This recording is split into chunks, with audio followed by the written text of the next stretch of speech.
Hi అండి, welcome to our channel. నేను ఇప్పుడు చదివి వినిపించబోయే కథ యాగం పార్ట్ 4.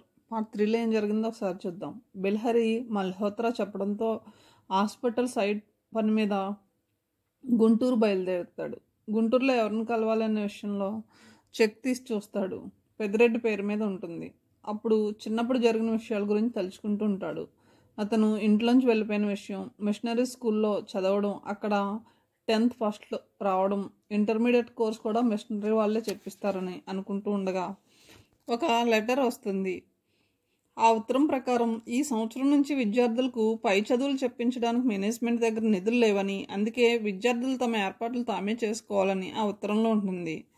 అది చూసి ఏం చేయాలో అర్థం కాక ఫాదర్ వైపు చూస్తాడు. చాలా జాలి వేస్తుంది ఆయనకి. తర్వాయి భాగంలోనికి వెళ్దాం. జరిగిన దానికి విచారించుకు, నీ చదువుకు తగిన సహాయం నేను చేస్తాను. గుంటూరులో నాకు ఒక మంచి స్నేహితుడు ఉన్నాడు. చాలా మంచివాడు, సహృదయుడు. అతను ఎంతోమంది అనాథ పిల్లలకు సొంత ఖర్చుతో చదువు చెప్పిస్తున్నాడు. అతనికి ఒక ఉత్తరం రాసి ఇస్తాను. నా ఉత్తరం చదివిన తర్వాత అతను తప్పకుండా నీకు సహాయం చేస్తాడు.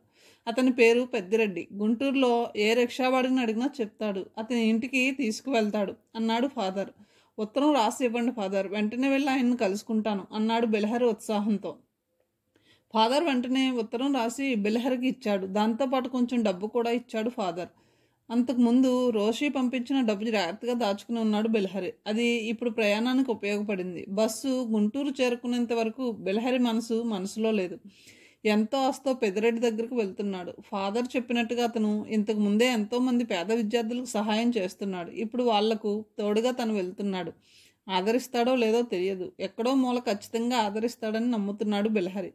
ఆయన మీద అంత నమ్మకం లేకపోతే ఫాదర్ స్వయంగా అతనికి ఉత్తరం రాసి ఇవ్వడు. బస్సులో అతను గుంటూరు చేరుకునేసరికి సాయంత్రం 6 గంటలైంది. ఇంతకు ముందు బిల్హరి ఎప్పుడూ ఆ ఊరుకు రాలేదు. అసలు మిషనరీ స్కూల్ నుంచి ఒక్కసారి కూడా కాలు బయట పెట్టలేదు. ఇప్పుడు కొత్త ఊరికి, కొత్త పరిసరాల్లో, కొత్త మనుషుల మధ్య మెలగబోతున్నాడు. రిక్షావాడికి పెద్దిరెడ్డి పేరు చెప్పగానే మర్యాదగా ఎక్కించుకున్నాడు. సరిగ్గా పెద్దిరెడ్డి ఇంటి ముందు ఆపాడు. అతనికి కిరాయి ఇచ్చి లోపలికి వెళ్ళాడు. గేటు దగ్గర కాలయముల్లా వాచ్మెన్ కనిపించాడు. ఎవరు కావాలని అడిగాడు. బిల్హరి ఏం మాట్లాడకుండా ఫాదర్ రాసిన ఉత్తరం ఇచ్చి పెద్దిరెడ్డికి ఇవ్వమని చెప్పాడు. వాచ్మెన్ ఆ ఉత్తరం తీసుకుని లోపలికి వెళ్ళాడు. నిమిషం తర్వాత తిరిగి వచ్చి బిల్హర్ని మర్యాదగా లోపలికి తీసుకెళ్లాడు. హాల్లో అతనికి ఒక అందమైన యువతి కనిపించింది. ఆమె ఎవరో అతనికి తెలియలేదు, కానీ పెద్దిరెడ్డికి బాగా దగ్గర మనిషి అని మాత్రం అర్థమైంది. బాబు, నీ ఉత్తరం చదివాను. ప్రస్తుతం పెద్దిరెడ్డి గారు ఊళ్ళో లేరు, పక్క ఊరికి వెళ్ళారు. రేపు కానీ తిరిగి రారు. అంతవరకు నువ్వు ఇక్కడే ఉండవచ్చు. మా పనివాడు యాదయ్య గదిలో నువ్వు ఉండవచ్చు. ఆయన వచ్చిన తర్వాత నీ వసతి గురించి ఆలోచించవచ్చు అంది. ఆమె మాటల్లో మర్యాద, సంస్కారం బిల్హరిని మెస్మరైజ్ చేశాయి. తనకు తప్పకుండా సహాయం దొరుకుతుందని అతనికి నమ్మకం కలిగింది. పనివాడు యాదయ్య వచ్చి తన గదిలోకి తీసుకువెళ్ళాడు. గదిలోకి వచ్చి రావడంతో పడుకుండిపోయాడు బిల్హరి. ఉదయం నుంచి పడిన టెన్షన్, ప్రయాణం అలసట అతన్ని కలిసికట్టుగా కుదిపేశాయి. కళ్ళు మూసుకున్న వెంటనే గాఢ నిద్రలోకి జారుకున్నాడు. ఎంతసేపు నిద్రపోయాడో తెలియదు. అదే తట్టి లేపేంత వరకు అతను ఈ ప్రపంచంలో లేడు. ఎందుకు లేపాడో అర్థం కాక చూశాడు బిల్హరి. భోజనం చేయకుండా నిద్రపోతే అమ్మగారు ఒప్పుకోరు. పద భోజనం చేద్దాం, ఇంకా నేను కూడా చేయలేదు అంటూ భవనం వెనక వైపుకు తీసుకువెళ్ళాడు. అక్కడ విశాలమైన పెద్ద హాలు కనిపించింది. చాలామంది పని వాళ్ళు హాల్లో కూర్చొని భోజనం చేస్తున్నారు. ఇద్దరు వంట వాళ్ళకు వడ్డిస్తున్నారు. బిల్హరి యాదయ్య వెళ్ళి కూర్చున్నారు. ఆకలి మీద ఉన్నాడేమో. ఆవురావురమంటూ భోజనం చేశాడు బిల్హరి. పదార్థాలన్నీ చాలా రుచిగా ఉన్నాయి. చాలా రోజుల తర్వాత కడుపు నిండా తిన్నాడు. భోజనం అయిన తర్వాత యాదయ్య, బిల్హరి తిరిగి గదిలోకి వచ్చారు. కడుపు నిండేసరికి బిల్హరికి నిద్ర ముంచుకు వచ్చింది. అతను తిరిగి కళ్ళు తెరిసేసరికి బాగా తెల్లవారిపోయింది. సంచిలోంచి పేస్ట్ బ్రష్ తీసుకుని పైపు దగ్గరకు వెళ్ళాడు. మొహం కడుక్కుంటుంటే ఎవరో తనను గమనిస్తున్నారని అనుమానం కలిగింది. తల పైకెత్తి చూశాడు. బాల్కనీ రైలింగ్ను అనుకుని బిల్హరి వైపు అదో విధంగా చూస్తుంది ఉదయం మాట్లాడిన స్త్రీ. ఆమె పేరు జాహ్నవేనిది. తర్వాత బిల్హరికి తెలిసింది. ఆమె చూపులకు అర్థం అతనికి తెలియలేదు, కానీ చాలా ఇబ్బంది మాత్రం కలిగించాయి. పైగా భయం కూడా వేసింది. అందుకే తన చూపు తిప్పుకుని తల వంచుకుని గబగబా గదిలోకి వచ్చి పడ్డాడు.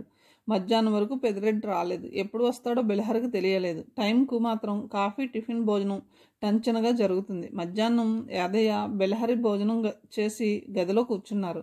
ఏం తోచక ఇద్దరు పిచ్చాపాటిలో పడ్డారు. అప్పుడే యాదయ్యకు బిల్హరి గురించి తెలిసింది. అతను అనాథని తెలిసి చాలా బాధపడ్డాడు యాదయ్య. అప్పుడే మాటల సందర్భంలో యాదయ్య పెద్దిరెడ్డి గురించి ఒక భయంకరమైన విషయం చెప్పాడు. ఆ ఇంట్లో 4 సంవత్సరాలకు ముందు సిద్ధయ్య అనే పనివాడు నమ్మకంగా పనిచేస్తుండేవాడు. చాలా నమ్మకస్తుడు అతను.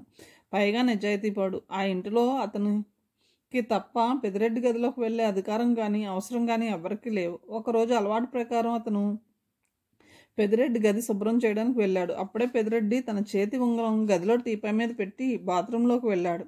గదిలోకి వచ్చిన సిద్ధయ్య గది శుభ్రం చేసి వెళ్ళిపోయాడు. అతను వెళ్ళిపోయిన తర్వాత పెద్దిరెడ్డి బాత్రూంలోంచి బయటకు వచ్చాడు. ఉంగరం కోసం టీపాయ్ దగ్గరకు వెళ్ళాడు. కానీ ఆశ్చర్యంగా టీపాయ్ మీద పెట్టిన ఉంగరం లేదు. చుట్టూ వెతికాడు, ఎక్కడా దొరకలేదు. ఆ గదిలో సిద్ధయ్య తప్ప ఇంకెవరూ వచ్చే అవకాశం లేదు. అందుకే సహజంగా అందరికీ అతని మీద అనుమానం కలిగింది. పెద్దిరెడ్డి ఏదైనా సహిస్తాడు కానీ దొంగతనం మాత్రం ఎంతమాత్రం సహించడు. అది నమ్మిన వాళ్ళు చేస్తే అస్సలు సహించలేడు. అందుకే ముందు సిద్ధయ్యను ఉంగరం గురించి మర్యాదగా అడిగాడు. తనకేం తెలియదని చెప్పాడు సిద్ధయ్య. దాంతో పెద్దిరెడ్డికి మరింత కోపం కలిగింది. వెంటనే సిద్ధయ్యను స్తంభానికి కట్టి కంచీతో కొట్టాడు. తనకు ఏం తెలియదని, అసలు ఆ ఉంగరాన్ని చూడలేదని నెత్తి నోరు మొత్తుకున్నాడు సిద్ధయ్య. కానీ పెద్దిరెడ్డి నమ్మలేదు. కంచీ దెబ్బలకు తాళలేక సిద్ధయ్య రక్తం కారుతున్న శరీరంతో స్పృహ తప్పిపోయాడు. ఇంకో 2 దెబ్బలు కొట్టుంటే అతను తప్పకుండా అక్కడే చనిపోయేవాడు. అదే సమయంలో అక్కడికి వచ్చిన సిద్ధయ్య భార్య, అతని కొడుకు వెంటనే అతన్ని తీసుకువెళ్ళి దగ్గరలో ఉన్న హాస్పిటల్లో చేర్చారు. 2 రోజులు హాస్పిటల్లో మృత్యువుతో పోరాడిన సిద్ధయ్య ప్రాణాలు విడిచాడు. ఆ మరుసటి రోజు పెద్దిరెడ్డి ఉంగరం బీరువాలో దొరికింది. పెద్దిరెడ్డి ఉంగరాన్ని టీపాయ్ మీద పెట్టి వెళ్ళిపోయిన తర్వాత ఆ గదిలోకి వచ్చిన జాహ్నవి టీపాయ్ మీద ఉన్న ఉంగరాన్ని చూసింది. దాన్ని జాగ్రత్తగా బీరువాలో పెట్టి తాళం వేసింది. ఈ విషయం భర్తకు చెప్పాలని అనుకుంది, కానీ అనుకోకుండా ఏదో పని రావడం వల్ల ఆ విషయం మర్చిపోయింది. ఈ నిజం పెద్దిరెడ్డికి తెలియకపోవడంతో జరగవలసిన దారుణం జరిగిపోయింది. జరిగిన నిజం తెలుసుకున్న పెద్దిరెడ్డి చాలా బాధపడ్డాడు. తను ఎంత పెద్ద తప్పు చేశాడో అతనికి తెలిసి వచ్చింది. పశ్చాత్తాపంతో రగిలిపోయాడు. తను చేసిన పనికి పరిహారం తీర్చుకోవాలని భావించాడు. అందుకే పెద్దిరెడ్డి కొడుకును తన ఫ్యాక్టరీలో ఉద్యోగం ఇచ్చాడు. తనే స్వయంగా పూనుకుని అతడికి పెళ్లి కూడా చేశాడు. చివరగా ముగిస్తూ అన్నాడు యాదయ్య, అయ్యగారు చాలా మంచివారు. మంచిగా ఉంటే ప్రాణాలైనా ఇస్తారు. నమ్మక ద్రోహం చేస్తే మాత్రం సహించరు. కోపంతో ఊగిపోతారు. అందుకే నువ్వు జాగ్రత్తగా ఉండాలి బాబు అంటూ చివర్లో హెచ్చరించాడు. ఆ మాటలు విని భయంతో వణికిపోయాడు బిలహరి.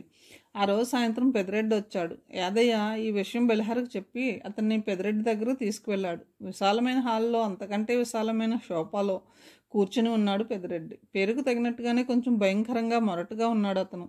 అతని ఆకారాన్ని చూడగానే బిలహరి ప్రాణాలు పైనే ఎగిరిపోయాయి. భయంతో పారిపోయేవాడే కానీ తను వచ్చిన పని గుర్తుకొచ్చి భయపడుతూనే తన సంచిలోంచి సర్టిఫికెట్స్ తీసి ఇచ్చాడు. బిలహరి తెచ్చుకున్న మార్కులు చూసి తృప్తిగా తల పంకించాడు పెద్దిరెడ్డి. అతని తెలివితేటలు చూసి ముచ్చటపడ్డాడు. నీకు తప్పకుండా సహాయం చేస్తాను బాబు. నీ చదువుకు అయ్యే ఖర్చు, కాలేజీ ఫీజులతో సహా అన్నీ నేనే భరిస్తాను. నువ్వు వేరేగా ఎక్కడో ఉండవలసిన అవసరం లేదు. మా ఇంట్లోనే ఇక్కడే ఉండు. వారానికి 6 రోజులు నీకు ఇక్కడే కాఫీ, టిఫిన్, భోజనం ఉంటుంది. ఒక ఆదివారం మాత్రం నీ భోజనం కోసం ఇంకెక్కడైనా ఏర్పాటు చేసుకోవాలి. ఆ రోజు నేను కానీ నా భార్య కానీ ఇంట్లో ఉండము. పక్కనే ఉన్న మా ఊరికి వెళ్తాం. ఆ ఒక్కరోజు మాత్రం నువ్వు నీ ఏర్పాటు చేసుకోవాలి. నువ్వు ఈ ఊరుకు కొత్త.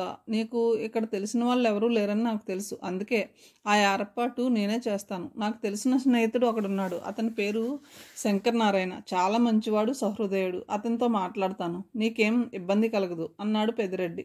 తన ఆశయం, లక్ష్యం నెరవేరుతున్నందుకు సంతోషంతో ఊగిపోయాడు బిలహరి. పెద్దిరెడ్డికి భక్తితో నమస్కారం చేసి తన గదిలోకి వచ్చేశాడు. రోజులు గడుస్తున్నాయి. చెప్పినట్టుగానే పెద్దిరెడ్డి బిలహరిని మంచి కాలేజీలో చేర్పించాడు. కావలసిన పుస్తకాలు, బట్టలు కూడా కొనిచ్చాడు. అదృష్టవశాత్తు శంకరనారాయణ ఇంట్లో కూడా అతనికి ఆశ్రయం దొరికింది. కొన్ని రోజుల్లోనే ఆ కుటుంబంతో పూర్తిగా కలిసిపోయాడు బిలహరి. ఒకరోజు బిలహరికి ఒంట్లో బాగుండలేదు. కాలేజీకి సెలవు పెట్టి ఇంటికి వచ్చేశాడు. తన గదిలో పడుకున్నాడు. అప్పుడే యాదయ్య వచ్చి అమ్మగారు పిలుస్తున్నారని చెప్పి బయటకు వెళ్ళిపోయాడు. బిలహరికి ఏమీ అర్థం కాలేదు. జాహ్నవి తనని ఎందుకు పిలుస్తుందో అతనికి అర్థం కాలేదు. యజమానురాలు కనుక ఇష్టం లేకపోయినా వెళ్ళాడు. జాహ్నవి గది మేడ మీద ఉంది. ఇంతవరకు అటువైపు బిలహరి ఒక్కసారి కూడా వెళ్ళలేదు. వెళ్ళే అవసరం ఎప్పుడూ రాలేదు. పైగా అతనితో జాహ్నవి ఒకసారి కూడా మాట్లాడలేదు. అలాంటిది ఎప్పుడూ లేనిది ఏకంగా అతన్ని పిలుస్తుంది. ఈ పరిణామాన్ని ఎలా అర్థం చేసుకోవాలో బిలహరికి అర్థం కాలేదు. ముందు వెళ్ళకూడదని అనుకున్నాడు, కానీ ఆమె పెద్దిరెడ్డి ముద్దుల భార్య. ఆ కుటుంబం దయాదాక్షిణ్యాల మీద అతడు బతుకుతున్నాడు, చదువుకుంటున్నాడు. రాజులకు కోపం వచ్చినా, దయ వచ్చినా తట్టుకోవడం కష్టం. ముఖ్యంగా జాహ్నవి చూపులు, ఆమె వాలకం ఎంత మాత్రం నచ్చలేదు బిలహరికి. అందుకే ఇష్టం లేకపోయినా వెళ్ళాడు. తన గదిలో మంచం మీద పడుకొని ఉంది. గుమ్మం దగ్గర ఆగిపోయిన బెలహరిని దగ్గరకు రమ్మని సైగ చేసింది. భయపడుతూనే ఆమె దగ్గరకు వెళ్ళాడు బెలహరి. చాలా తలనొప్పిగా ఉంది బెలహరి, కాస్త అమృతాంజనం రాయ్ అంటూ మందు సీసాను అతని చేతిలో పెట్టింది జాహ్నవి. భయంతో అతని శరీరం సన్నగా వణికింది. లోపల ఆందోళన పడుతూనే మంచం మీద ఆమె పక్కన కూర్చుని నుదుటికి అమృతాంజనం రాయసాగాడు. అప్పుడే అతను ఏమాత్రం ఊహించని సంఘటన జరిగింది. ఉన్నట్టుండి జాహ్నవి అతడిని విసురుగా తన మీదకు లాక్కుంది. ఊహించని ఈ చర్యకు బెలహరి అన్బ్యాలెన్స్ అయ్యి ఆమె మీద పడ్డాడు. షాక్తో అతని శరీరం కట్రాయిలా బిగుసుకుపోయింది. ఆమె ఉద్దేశం ఏమిటో అతనికి పూర్తిగా అర్థమైంది. ఆమె పట్టులోంచి తప్పించుకోవాలని ప్రయత్నించాడు, కానీ వీలు కాలేదు. ఆమెకు ఎంత బలం వచ్చిందో తెలియదు, కానీ ఉడుము పట్టినట్టు గట్టిగా బెలహరిని పట్టుకుంది. రెట్టించిన ఉత్సాహంతో అతన్ని మరింత దగ్గరకు లాక్కుంది. అంతటితో ఊరుకోలేదు ఆమె. తన పెదవులతో అతని పెదవుల మీద ముద్ర వేయడానికి ప్రయత్నించింది. ఇంకో క్షణం అయితే ఏం జరిగేదో అతనికి తెలియదు. ఈలోగా బెలహరి బలవంతంగా ఆమె పట్టు నుంచి విడిపించుకుని గదిలోంచి వెళ్ళబోయాడు. అప్పుడే పెదిరెడ్డి గదిలోకి అడుగుపెట్టాడు. ఆయనను చూడగానే బెలహరి కట్రాయిలా బిగుసుకుపోయాడు. తన భర్త రావడం గ్రహించిన జాహ్నవి వెంటనే రియాక్ట్ అయింది. విసురుగా మంచం మీద నుంచి లేచి పెదిరెడ్డిని బలంగా చుట్టుకుపోయింది. తర్వాత ఏం జరిగిందో బెలహరి ఏమాత్రం ఊహించలేకపోయాడు. ఒక ఆడది ఆ సమయంలో ఏం చేస్తుందో అదే చేసింది జాహ్నవి. మీరు లేకుండా చూసి నా మీద అత్యాచారం చేయబోయాడు. సమయానికి మీరు రావడం వల్ల సరిపోయింది, లేకపోతే నా జీవితం నాశనం అయ్యేది అంటూ గట్టిగా ఏడ్చేసింది. ఆ సమయంలో ఎవరైనా భార్య మాటలు నమ్ముతాడు, అది కూడా ముద్దుల భార్య. పెదిరెడ్డి దీనికి అతీతుడు కాడు. అందుకే కోపంతో రెచ్చిపోయాడు. ముందు వెనక ఆలోచించలేదు. బెలహరిని పట్టుకుని కిందకి తీసుకువెళ్ళి స్తంభానికి కట్టేశాడు. తను ఏ తప్పు చేయలేదని బెలహరి నెత్తి నోరు బాదుకున్నాడు, కానీ పెదిరెడ్డి వినిపించుకోలేదు. ఉన్మాదం ఆవహించినట్టు బెలహరిని కంచీతో 4 సార్లు బలంగా కొట్టాడు. మొదటి దెబ్బకే బెలహరి శరీరం చిట్లిపోయింది. చర్మం చిట్లి రక్తం కారసాగింది. 2 దెబ్బలు వేసేసరికి బెలహరి సగం ప్రాణం పోయింది. తర్వాత ఏం జరిగిందో అతనికి తెలియదు. రక్తం కారుతున్న శరీరాన్ని చూడగానే అతనికి స్పృహ పోయింది. తిరిగి కళ్ళు తెరిచేసరికి శంకరనారాయణ ఇంట్లో ఉన్నాడు. తర్వాత ఏం జరిగిందో ఇక్కడ చెప్పవలసిన అవసరం లేదు. ఆ కథ ఇక్కడ ప్రస్తుతానికి వస్తే చాలా సంవత్సరాల తర్వాత ఇప్పుడు అతను తిరిగి పెద్దిరెడ్డి ఇంటికి వెళ్ళబోతున్నాడు. తనని చూసి జాహ్నవి పెద్దిరెడ్డి ఎలా రియాక్ట్ అవుతారో బెలహరి ఊహకు అందడం లేదు. కానీ అతనికి మాత్రం చాలా ఇబ్బందిగా ఉంది. వాళ్ళను ఎలా ఎదుర్కొంటాడా అని మదన పడ్డాడు. కానీ తప్పదు. మల్హోత్రా చెప్పాడు కనుక తన వ్యక్తిత్వాన్ని చంపుకొని మళ్ళీ ఆ ఇంట్లో కాలు పెడుతున్నాడు. షెడ్యూల్ టైం ప్రకారం విమానం గన్నవరం ఎయిర్పోర్ట్లో ల్యాండ్ అయింది. అక్కడ నుంచి క్యాబ్లో గుంటూరు చేరుకున్నాడు. అతను పెద్దిరెడ్డి ఇంటికి చేరుకునేసరికి క్రమంగా చీకటి పడుతుంది. ఇల్లు కొంచెం కూడా మారలేదు. అతను వచ్చినప్పుడు ఎలా ఉందో ఇప్పుడు కూడా అలాగే ఉంది. కాకపోతే ఖరీదైన పెయింట్ వేశారు. అంతకు మించి ఏం మార్పు లేదు. బెలహరి వస్తున్నట్టుగా ముందే గేట్ కీపర్కు తెలిసినట్టుగా ఉంది. బెలహరిని చూడగానే మర్యాదగా గేటు తీసి లోపలికి తీసుకువెళ్ళాడు. మీరు కూర్చోండి, 2 నిమిషాల్లో అమ్మగారు వస్తారు అని చెప్పి వాచ్మెన్ వెళ్ళిపోయాడు. ముళ్ళ మీద కూర్చున్నట్టుగా కూర్చున్నాడు బెలహరి. కొంచెం సేపు అయిన తర్వాత లోపల నుంచి ఎవరో వస్తున్న అడుగుల చప్పుడు వినిపించింది. మెల్లగా తల తిప్పి చూశాడు బెలహరి. గుమ్మం దగ్గర జాహ్నవి ప్రత్యక్షమైంది. అప్పటికే ఇప్పటికీ ఆమెలో పెద్దగా మార్పు లేదు. వయసు రావడం వల్ల కొంచెం లావు అయిందంతే.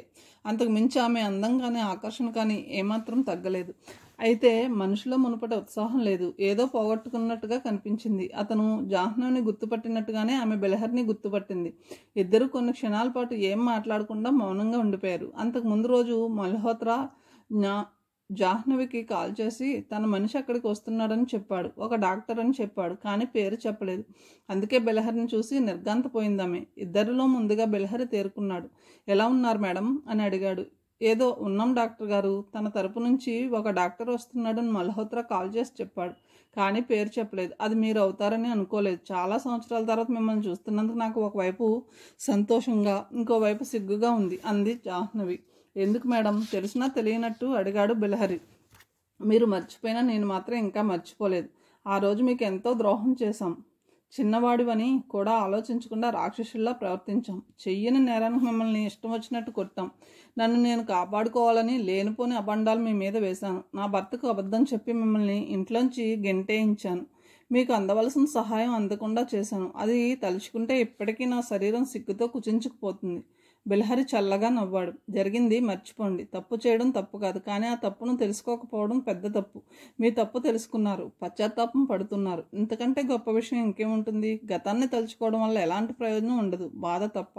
ఎలా మర్చిపోమంటారు? నేను చేసిన తప్పు పదే పదే గుర్తుకు రావడంతో మర్చిపోవడం సాధ్యం కావడం లేదు. మీరు పెద్ద మనసుతో మా ఇద్దరిని క్షమించిన దేవుడు మాత్రం మమ్మల్ని క్షమించడు. అందుకే మాకు తగిన శిక్ష విధించాడు. పెళ్ళయి ఎన్ని సంవత్సరాలు గడిచినా సంతాన భాగ్యం లేకుండా చేశాడు. లెక్కలైనంత ఆస్తి ఇచ్చాడు భగవంతుడు, కానీ దాన్ని అనుభవించడానికి ఒక బాబును కానీ పాపను కానీ ఇవ్వలేదు. అంతకంటే దురదృష్టం ఇంకేముంటుంది? మెడికల్ ఫీల్డ్ ఎంతో అభివృద్ధి చెందింది. ఇప్పుడు ఇది ఒక పెద్ద సమస్య కాదు అన్నాడు బెల్హరి. మేము కలవని డాక్టర్ లేడు, తీసుకొని మందు లేదు. వాళ్ళు చెప్పినట్టుగా ఎన్నో ట్రీట్మెంట్స్ తీసుకున్నాం, కానీ ఫలితం మాత్రం శూన్యం. డాక్టర్స్ను కలిసి కలిసి ఇద్దరం విసిగిపోయాం. ముందు కొంచెం బాధ కలిగింది, తర్వాత పరిస్థితులకు తలవంచి మా కర్మ ఇంతే అని సరిపెట్టుకున్నాం. సారీ, మా కథ చెప్పి మిమ్మల్ని ఇబ్బంది పెడుతున్నాను. ప్రస్తుతం ఆయన సిటీలో లేరు, తన గ్రామానికి వెళ్ళారు. రేపు ఉదయం వచ్చేస్తారు అని చాబు కబురు చల్లగా చెప్పింది జాహ్నవి. అయితే నేను మళ్ళీ రేపు వస్తాను అని లేవబోయాడు బెల్హరి. జాహ్నవి వారించింది. మీరు హోటల్లో దిగడానికి వెళ్తున్నారని నాకు తెలుసు. ఒక రోజు కోసం హోటల్లో దిగడం ఎందుకు? ఇక్కడే ఉండండి. పైగా మీరు హోటల్లో దిగారని తెలిస్తే ఆయన ఊరుకోరు, చాలా బాధపడతారు. ఈ రాత్రి మీరు మాకు అతిథులు, మీకు ఏ లోటు రాకుండా చూసుకుంటాను. దయచేసి నా మాట వినండి అంది ప్రాధేయపడుతున్నట్టుగా. బెల్హరి మాట్లాడకుండా సందిగ్ధంగా చూశాడు. అతని ఉద్దేశం ఆమెకు అర్థమైంది. మీరు ఇంకా పాత విషయం మర్చిపోనట్టుగా ఉన్నారు. నేను ఇప్పుడు చాలా మారిపోయాను డాక్టర్ గారు. నా తప్పు తెలుసుకుని పెద్దిరెడ్డి గారికి అసలు నిజం చెప్పాను. ముందు ఆయన చాలా బాధపడ్డారు, తర్వాత సహృదయంతో అంతా మర్చిపోయారు. నన్ను మనసారా క్షమించారు. కానీ తను చేసిన తప్పును మాత్రం ఆయన మర్చిపోలేదు. తెలిసి చేసినా తెలియక చేసిన తప్పు తప్పే, దానికి తప్పకుండా శిక్ష అనుభవించాలి. అందుకే పెద్దిరెడ్డి గారు చాలా సంవత్సరాల నుంచి తను చేసిన తప్పుకు ప్రాయశ్చిత్తంగా తనని తాను దారుణంగా శిక్షించుకుంటున్నారు అంది జాహ్నవి. శిక్షించుకుంటున్నారా? ఏ విధంగా? ఆశ్చర్యంగా అడిగాడు బెల్హరి. ఆమె తడబడి, ఆ విషయం విడిచిపెట్టండి, అది అంత ముఖ్యమైనది కాదు. నాతో రండి, మీ గది చూపిస్తానంటూ వెనక్కి తిరిగింది జాహ్నవి. లోపల భయపడుతూనే ఆమెను అనుసరించాడు బెల్హరి. మేడ మీద చాలా గదులున్నాయి, అందులో ఒక గదిలోకి తీసుకువెళ్ళింది జాహ్నవి. ఇదే మీ గది, హాయిగా విశ్రాంతి తీసుకోండి, ఎవరు మిమ్మల్ని ఇబ్బంది పెట్టరు. ఇంకో గంటలో కాఫీ టిఫిన్ వస్తుంది, ఉంటాను. అతని జవాబు కోసం ఎదురు చూడకుండా గదిలోంచి వెళ్ళిపోయింది జాహ్నవి. జాహ్నవి వెళ్ళిపోయిన తర్వాత శుభ్రంగా రిఫ్రెష్ అయ్యాడు బెల్హరి.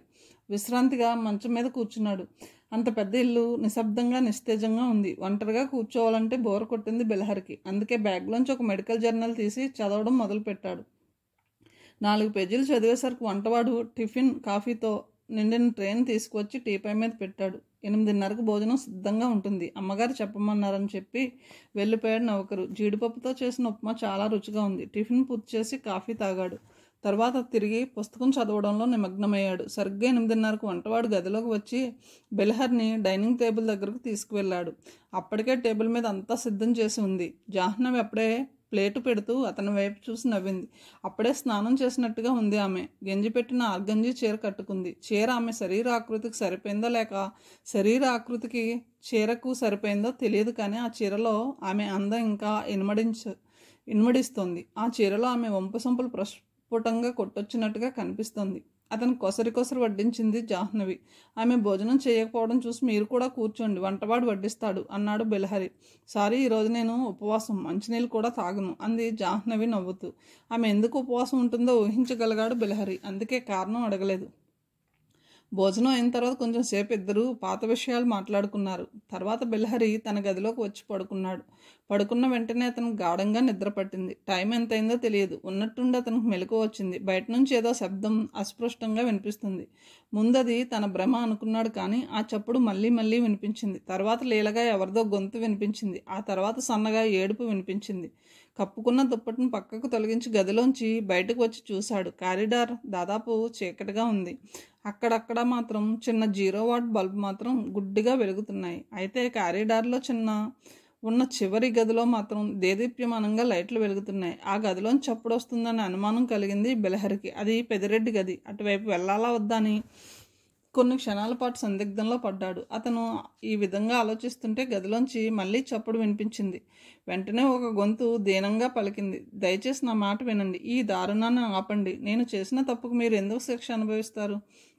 జరిగింది చాలు, ఇక భరించడం నా వల్ల కాదు అంది ఒక గొంతు. అది జాహ్నవి గొంతు. నన్ను ఆపుకు, నేను చేసిన నేరానికి ఇదే నాకు తగిన శిక్ష. నా జీవితంలో 2 పెద్ద నేరాలు చేశాను. ఒకటి సిద్ధయ్య చావు, అతనికి మరణానికి నేనే కారకుడిని. 2 అమాయకుడైన బెల్హరిని అతను చెయ్యని నేరానికి దారుణంగా కొట్టాను. పసివాడని కూడా చూడకుండా రాక్షసులా ప్రవర్తించాను. అతను నన్ను క్షమించినా దేవుడు మాత్రం నన్ను క్షమించడు. నేను చేసిన నేరాలకు దేశంలో ఉన్న కోర్టులు కానీ చట్టాలు కానీ ఏం చేయలేకపోవచ్చు, కానీ మనసాక్షి అంటూ ఒకటి ఉంది.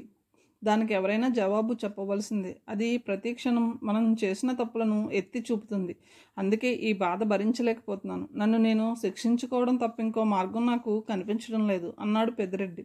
ఆ మాటలన్నీ బిలహరికి స్పష్టంగా వినిపించాయి. వెంటనే అక్కడి నుంచి తన గదిలోకి వెళ్ళిపోవాలని అనుకున్నాడు. కానీ ఏదో తెలియని ఆసక్తి, ఆతృత అతన్ని పెద్దిరెడ్డి గది వైపు నడిపించాయి. గది తలుపులు సన్నగా తెరిచి ఉన్నాయి. లోపల కనిపించిన దృశ్యం చూసి బిలహరి కళ్ళు బయర్లు కమ్మాయి. గది మధ్యలో రక్తం కారుతున్న శరీరంతో నిలబడి ఉన్నాడు పెద్దిరెడ్డి. అతని వీపు నిండా రక్తపు చారకలు భయంకరంగా కనిపిస్తున్నాయి. చేతిలో కంచి ఉంది. జరిగింది ఏమిటో బిలహరికి అర్థమైంది. జాహ్నవి క్యాజువల్గా చెప్పిన మాటలకు ఇప్పుడు అతనికి అర్థం తెలిసింది. పెద్దిరెడ్డి ఎదురుగా జాహ్నవి నిలబడి ఉంది. కొట్టుకోవద్దని భర్తను ఆమె బతిమాలుతుంది. భోజనం దగ్గర ఎంతో అందంగా ఆకర్షణీయంగా కనిపించిన ఆమె ఇప్పుడు అన్నీ పోగొట్టుకున్నట్టు చాలా దయనీయంగా ఉంది. బిలహరి షాక్తో సతమతమవుతుంటే పెద్దిరెడ్డి మళ్ళీ కంచి తీస్తానని తాను కొట్టుకున్నాడు. వీపు మీద కంచి తగిలినప్పుడు టప్మంటూ చప్పుడు భయంకరంగా వినిపించింది. జాహ్నవ్ మాత్రం తన పట్టు విడవకుండా కన్నీళ్లతో భర్తను బతిమాలుతూనే ఉంది. ఆ దృశ్యం చూడలేకపోయాడు బిలహరి. అక్కడ ఒక క్షణం కూడా ఉండకుండా తన గదిలోకి వచ్చేశాడు. అతని గుండెలు అవసిపోతున్నాయి. మనసంతా కలిసినట్టుగా ఉంది.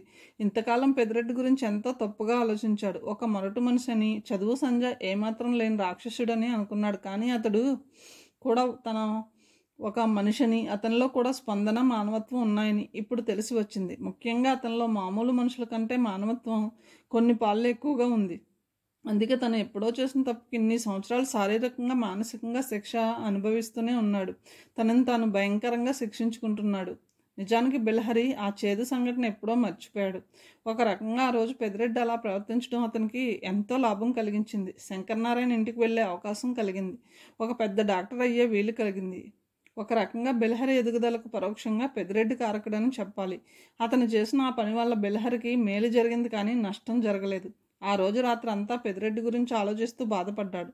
మర్నాడు పెద్దిరెడ్డిని కలుసుకుని తను వచ్చిన పని చెప్పాడు. పెద్దిరెడ్డి బిలహరిని గుర్తించాడు. కానీ ఆ భావాలు తన మొహంలో కనిపించకుండా చాలా జాగ్రత్త పడ్డాడు. బిలహరి కూడా రాత్రి జరిగిన విషయం అతని దగ్గర ప్రస్తావించలేదు. కానీ అతని మీద గౌరవం మాత్రం పెరిగింది బిలహరికి. మరునాడు ఉదయం ఇద్దరు కారులో భూమిని చూడడానికి వెళ్ళారు. సిటీకి 20 కిలోమీటర్ల దూరంలో ఉంది పెద్దిరెడ్డి చూపించిన స్థలం. ఆ స్థలం నేషనల్ హైవేకి చాలా దగ్గరగా ఉంది. చుట్టూ పచ్చని చెట్లతో, రకరకాల పూల చెట్లతో తోటను మరిపిస్తోంది. ఇలాంటి చోట హాస్పిటల్ పెడితే రోగులకు చాలా మేలు జరుగుతుంది. ప్రశాంతమైన వాతావరణం, పొల్యూషన్ లేని ప్రదేశం రోగులకు ఎంతో ఉపశమనం ఇస్తాయి. ఆ భూమి విపరీతంగా నచ్చింది బిలహరికి. ఇంకో క్షణం కూడా ఆగకుండా పెద్దిరెడ్డితో అగ్రిమెంట్ కుదుర్చుకున్నాడు. అడ్వాన్స్గా కొంత డబ్బు చెక్ రూపంలో ఇచ్చాడు. మిగతా డబ్బు రిజిస్ట్రేషన్ అయిన తర్వాత ఇస్తామని చెప్పాడు. పని పూర్తయిన తర్వాత ఇద్దరు ఇంటికి చేరుకున్నారు. ఇంట్లోకి వచ్చి రావడంతోనే బిలహరి మల్హోత్రాకు కాల్ చేసి చెప్పాడు. ఎక్సలెంట్ వర్క్, మంచి పని చేశావు. ఎప్పుడు బయలుదేరుతున్నావు అడిగాడు మల్హోత్రా. భోజనం చేసిన తర్వాత బయలుదేరుతాను, ఉంటాను బై అని లైన్ కట్ చేశాడు బిలహరి. 2 గంటల తర్వాత పెద్దిరెడ్డి, బిలహరి భోజనానికి కూర్చున్నారు. జాహ్నవి కొసరు వడ్డిస్తుంది.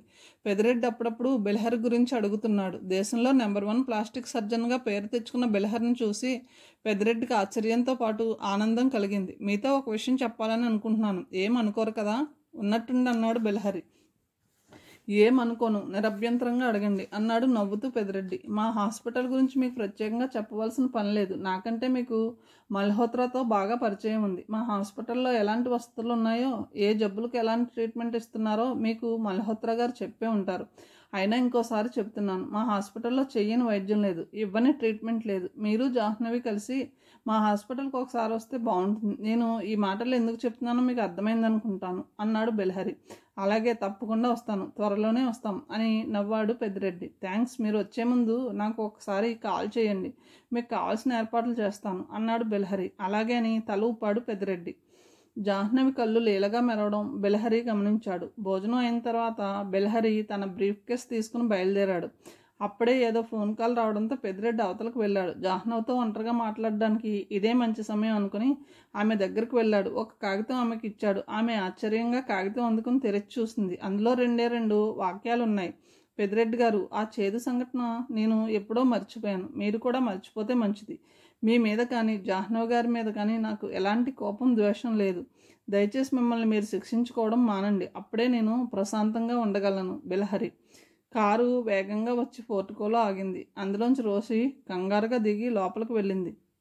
అప్పుడే బిలహరి హాస్పిటల్ నుంచి వచ్చాడు. హాల్లో కూర్చొని కాఫీ తాగుతూ టీవీ చూస్తున్నాడు. తమ్ముడు, పెద్ద తప్పు జరిగిపోయింది, ఆయాసపడుతూ అంది రోసి. ఏం జరిగింది? తాగుతున్న కాఫీ కప్ కింద పెట్టి అడిగాడు బిలహరి. నా వల్ల అనుకోకుండా ఒక యాక్సిడెంట్ జరిగింది. మై గాడ్, ఎవరికి ప్రమాదం జరగలేదు కదా? ఆందోళనగా అన్నాడు బిలహరి. ప్రాణానికి ఏం ప్రమాదం లేదు, కానీ ఆ మనిషికి తలకు మాత్రం కొంచెం గాయమైంది. బాగా రక్తం కారుతుంది. ఇంకా స్పృహలోనే ఉన్నాడు. ముందు మీ హాస్పిటల్కి తీసుకువెళ్తే బాగుంటుందని అనుకున్నాను, కానీ ఈరోజు నువ్వు హాస్పిటల్కి వెళ్ళలేదు. ఆ విషయం తెలిసి డైరెక్ట్గా అతన్ని ఇక్కడికి తీసుకొచ్చాను అంది రోసి.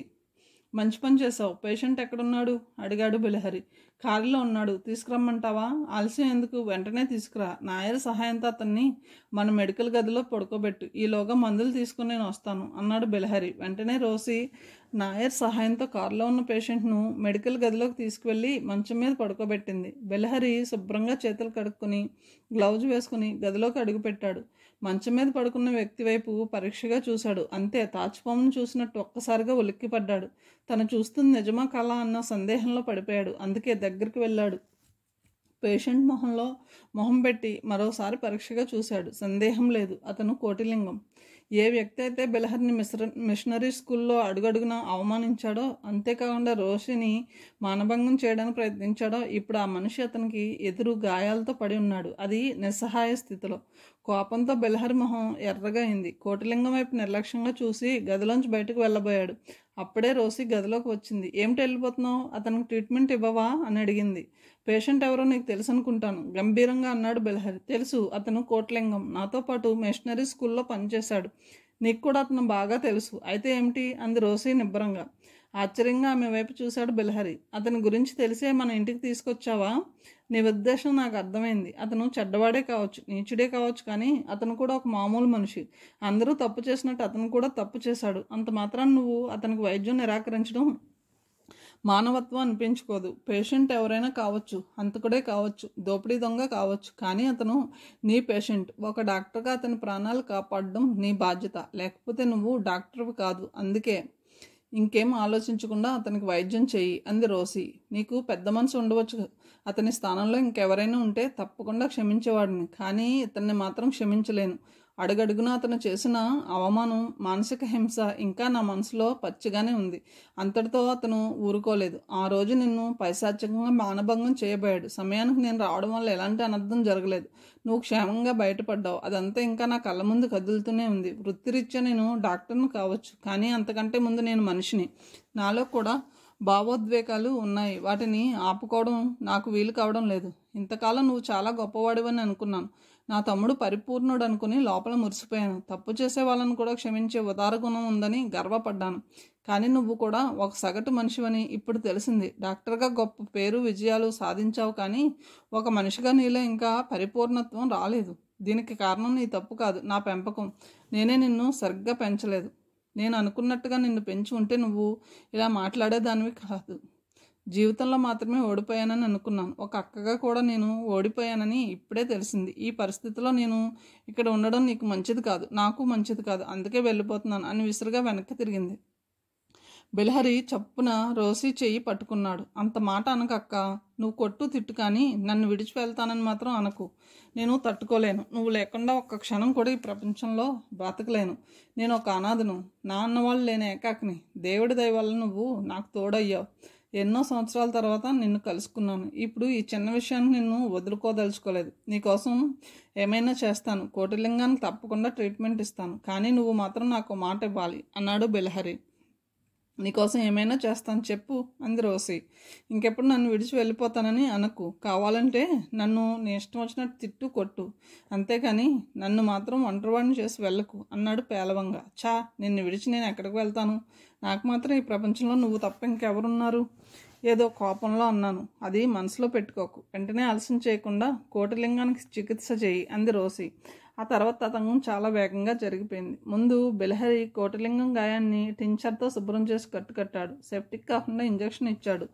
సెడిటివ్ ఇంజెక్షన్ ఇచ్చి గదిలోంచి బయటకు వచ్చాడు. రోసి మాత్రం కోటిలింగం దగ్గరే ఉండిపోయింది.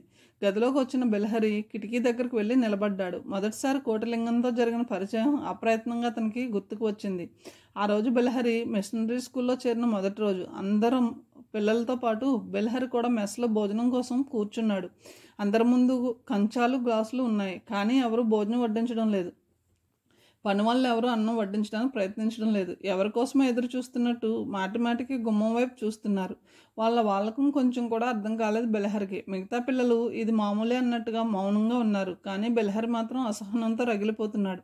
అతడికి విపరీతంగా ఆకలిగా ఉంది. నిన్న రాత్రి ఏం తినకుండా ఇంటి నుంచి బయలుదేరాడు. ఇక్కడికి వచ్చేసరికి అర్ధరాత్రి దాటింది. ఆ సమయంలో మిషనరీ స్కూల్ గేట్ మూసి ఉంది. ఆ ఊరిలో అతడికి ఇంకెవ్వరూ తెలియదు. అందుకే స్కూల్ గేట్ పక్కన ఉన్న అరుగు మీద పడుకున్నాడు. తర్వాత ఆ స్కూల్ ఫాదర్ను కలుసుకోవడం, ఆయన దయతో బెలహరికి స్కూల్లో సీట్ ఇవ్వడం జరిగింది. రాత్రంతా ఏం తినకపోవడం వల్ల బెలహరి కడుపు ఆకలితో నకనకలాడిపోతుంది. ఓర్చుకోలేకపోతున్నాడు. దానికి తగినట్టు పుండు మీద కారం జల్లినట్టు మెస్లో ఉన్న వాళ్ళు ఎవరూ భోజనం వడ్డించడం లేదు. కారణం ఏమిటో అతనికి తెలియడం లేదు. అందుకే తన పక్కన కూర్చున్న తోటి కుర్రవాడిని అడిగాడు. అతడి పేరు సులేమాన్. Belahari hostel mate. బెలహరి కంటే సంవత్సరం ముందు హాస్టల్లో చేరాడు. కోటిలింగం రావాలి, అప్పుడే భోజనం వడ్డిస్తారు అన్నాడు సులేమాన్. కోటిలింగం ఎవరు? ఆశ్చర్యంగా అడిగాడు బెలహరి. అతని ఈ మెస్ ఇన్ఛార్జ్. చాలా చెడ్డవాడు, మొరటు మనిషి, అచ్చంగా రౌడీలా ఉంటాడు. అతనంటే హాస్టల్ పిల్లలకు మాత్రమే కాదు, టీచర్స్ కూడా భయపడతారు. రోజు వాడు వచ్చి వడ్డించమని చెప్తే కానీ భోజనం వడ్డించరు. ఈరోజు ఎక్కడికో బయటకు వెళ్ళినట్టున్నాడు, అందుకే ఆలస్యం అవుతుంది అని చావు కబురు చల్లగా చెప్పాడు సులేమాన్. బెలహరి ఇంకేం మాట్లాడలేదు. మాట్లాడడానికి అతడికి ఓపిక కూడా లేదు. కడుపులో ఏం లేకపోవడం వల్ల తలంతా తిరుగుతుంది. కడుపులో అదో రకమైన వికారం కలుగుతుంది. ఇంకో 5 నిమిషాల పాటు ఇలాగే ఉంటే ఖచ్చితంగా బెలహరికి స్పృహ తప్పుతుంది. కానీ అంత అనర్థం జరగకముందే కోటిలింగం నింపాదిగా మెస్లోకి అడుగుపెట్టాడు. నిజంగానే కోటిలింగం పేరుకు తగినట్టుగానే ఉన్నాడు. నల్లగా, బలంగా, సిద్ధిలా ఉన్నాడు. మొహం మీద అక్కడక్కడ స్ఫోటకపు మచ్చలు, కళ్ళు చింతనిప్పుల్లా ఎర్రగా ఉన్నాయి. చప్పున చూస్తే ఎవరికైనా భయం కలుగుతుంది. బెలహరికి అతను చూస్తే ఏమాత్రం నచ్చలేదు. కోటిలింగం లోపలికి రావడంతోనే పిల్లల వైపు చూసి అన్నాడు, కొత్తగా హాస్టల్లో చేరిన పిల్లలు ఎవరు? అప్రయత్నంగా బెలహరి లేచి నిలబడ్డాడు.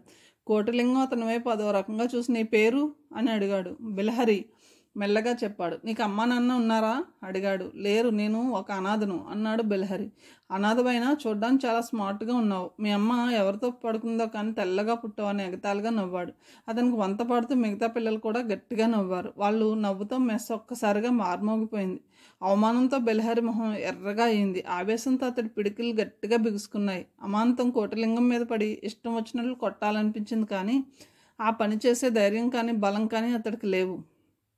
తన నిస్సహాయతకు లోపలే కుమిలిపోయాడు బెలహరి. ఇలా ఒక్కసారి మాత్రమే కాదు, ప్రతిరోజు ఏదో వంక పెట్టుకుని కోటిలింగం బెలహరిని అవమానించేవాడు. అనరాని మాటలు అనేవాడు. ముఖ్యంగా రోసి గురించి చాలా నీచంగా మాట్లాడేవాడు. తను ఎంత అవమానించినా బెలహరి సహించేవాడు. కానీ రోసిని ఏదైనా అంటే మాత్రం అతడికి విపరీతమైన కోపం వచ్చేది. రోసితో బెలహరి చాలా చనువుగా ఉండడం చూసి మరీ రెచ్చిపోయేవాడు కోటిలింగం. ఆమె గురించి, ఆమె శీలం గురించి చాలా నీచంగా మాట్లాడేవాడు. ఈ విషయాలు ఎన్నోసార్లు బెలహరి రోసికి చెప్పాడు. ఆమె పెద్దగా పట్టించుకోలేదు. పైగా కొంచెం కూడా కోపం తెచ్చుకోలేదు. చిన్నగా నవ్వి ఒకే ఒక మాట అనేది, వీధి కుక్కలు కారణం లేకుండా మరుగుతాయి, వాటి గురించి పెద్దగా పట్టించుకోకూడదు. మనం అనుకున్న లక్ష్యం, ఆశయం నెరవేరాలంటే ఇలాంటి చిన్న చిన్న విషయాలకు ప్రాధాన్యత ఇవ్వకూడదు అని బెలహరికి సర్ది చెప్పేది. ఆ సమయంలో బెలహరి పడిన మానసిక వేదన ఎవ్వరూ వర్ణించలేరు. డాక్టర్ బాబు గారు అంటూ వినిపించింది. ఆలోచన నుంచి తేరుకుని వెనక్కి తిరిగి చూశాడు బెలహరి. గుమ్మం దగ్గర కోటిలింగం కనిపించాడు. బహుశా అప్పుడే అతనికి స్పృహ వచ్చినట్టుగా ఉంది. నువ్వా కోటిలింగం? అనవసరంగా ఎందుకు లేచావు? ఇంకా కొంచెం సేపు నువ్వు విశ్రాంతి తీసుకోవాలి అన్నాడు బెలహరి. కోటిలింగం ఏం మాట్లాడలేదు. అమాంతం వచ్చి బెలహరి కాళ్ళ మీద పడ్డాడు. ఏమిటిది? నాకు ఇలాంటివి నచ్చవు, లే అంటూ బలవంతంగా లేపాడు బెలహరి. మీరు మేడం గారు మామూలు మనుషులు కారు, మనిషి రూపంలో ఉన్న దేవుళ్ళు. నేను మీకు ఎంత ద్రోహం చేసినా అది మనసులో పెట్టుకోకుండా నా ప్రాణాలు కాపాడారు. నేను మీ ఇద్దరికీ చేసిన అన్యాయం తలుచుకుంటే సిగ్గుతో చచ్చిపోవాలనిపిస్తుంది. ముఖ్యంగా రోషి మేడం మీద అత్యాచారం చేయబోయాను. అయినా ఆ విషయాలు పట్టించుకోకుండా మేడం గారు నన్ను ఇక్కడికి తీసుకువచ్చి నా ప్రాణాలు కాపాడారు. మీ రుణం ఈ జన్మలో తీర్చుకోలేను. మీలాంటి గొప్ప వాళ్ళ ముందు నిలబడడానికి నాకు చాలా సిగ్గుగా ఉంది. అందుకే వెంటనే నాకు సెలవు ఇప్పించండి, వెళ్ళిపోతాను. ఈ జన్మలో మీకు కనిపించినంత దూరంగా వెళ్ళిపోతాను. ఇప్పుడు నువ్వు వెళ్ళడానికి వీల్లేదు. ఇంకా నీ ఆరోగ్యం కుదుట పడలేదు. సరే, ఆ విషయం పక్కన పెట్టండి. నువ్వు ఇక్కడికి ఎలా వచ్చావు అడిగాడు బెలహరి. అంతా నా కర్మ డాక్టర్ బాబు. నేను మీ ఇద్దరికి చేసిన ద్రోహానికి దేవుడే నాకు తగిన శిక్ష విధించాడు. నా ఉద్యోగం పోయిన తర్వాత నా పరిస్థితి పూర్తిగా మారిపోయింది. హాస్టల్లో జరిగిన సంఘటన నా కుటుంబానికి తెలిసిపోయింది. నా భార్య ఆ విషయం విని తట్టుకోలేకపోయింది. నన్ను చేదరించుకొని నన్ను విడిచి వెళ్ళిపోయింది. కనీసం నా కొడుకైనా నన్ను ఆదరిస్తాడని అనుకున్నాను. కానీ వాడు కూడా నన్ను ఒంటరివాడిని చేసి తన దారి తాను చూసుకున్నాడు. చూసుకునే వాళ్ళు లేరు, ఆదరించే వాళ్ళు కరువయ్యారు. పైగా ఉద్యోగం లేదు, చేతిలో ఒక్క రూపాయి కూడా లేదు. ఏం చేయాలో ఎలా బతకాలో అర్థం కాలేదు. ఇంకో ఉద్యోగం కోసం ఎంతో ప్రయత్నించాను, కానీ నాకంటే నేను చేసిన ఘనకార్యం ముందు వాళ్ళను చేరుకుంది. అందుకే ఎవ్వరూ నాకు ఉద్యోగం ఇవ్వలేదు. చేదరించుకుని అవతలకు తరిమేశారు. ఆకలితో అలమటిస్తూ ఎలాగో కష్టపడి ఈ ఊరు చేరుకున్నాను. 2 రోజుల నుంచి భోజనం చేయకపోవడంతో ఒళ్ళంతా నీరసంగా ఉంది. తల తిరుగుతుంది. తట్టుకోలేక మేడం గారి కారు కింద పడ్డాను. ఇందులో ఆవిడ తప్పు ఏం లేదు, ఇదంతా నా వల్లే జరిగింది అంటూ పూర్తి చేశాడు కోటలింగం. ఇప్పుడు ఎక్కడికి వెళ్ళాలని అనుకుంటున్నావో అడిగాడు బెల్హరి. నాకేం తెలియదు. ఓపిక ఉన్నంత వరకు ఈ కాళ్ళు ఎక్కడికి తీసుకువెళ్తే అక్కడికి వెళ్తాను అన్నాడు కోటలింగం. నువ్వు ఎక్కడికి వెళ్ళనవసరం అవసరం లేదు, ఇక్కడే ఉండు. రేపు నాతో పాటు నిన్ను హాస్పిటల్కి తీసుకెళ్తాను. అక్కడ నీకు మంచి ఉద్యోగం వేయిస్తాను. జాగ్రత్తగా చేస్తావా? తప్పకుండా చేస్తాను. ఈ సహాయం చేస్తే జీవితాంతం మీకు రుణపడి ఉంటాను. మీకు ఎలాంటి చెడ్డ పేరు రాకుండా జాగ్రత్త పడతాను. నన్ను నమ్మండి. ఆ పాత కోటలింగం ఎప్పుడో చచ్చిపోయాడు. ఇప్పుడు మీ ముందు ఉన్నది అన్నీ పోగొట్టుకుని జీవోత్సవంలో ఉన్న కోటలింగం. వయసు వల్ల వచ్చిన కోపం, అహంకారం, మొరటతనంతో అలా ప్రవర్తించాను. ముందు వెనక ఆలోచించకుండా అందరినీ బాధ పెట్టాను. ఇప్పుడు నేను పూర్తిగా మారిపోయాను. ఎవరు నమ్మినా నమ్మకపోయినా మీరు రోసీ గారు నమ్మితే చాలు. కథను ఇంతటితో ముగిస్తున్నాను. తిరిగి తర్వాయి భవన్తో కలుద్దాం. Thank you.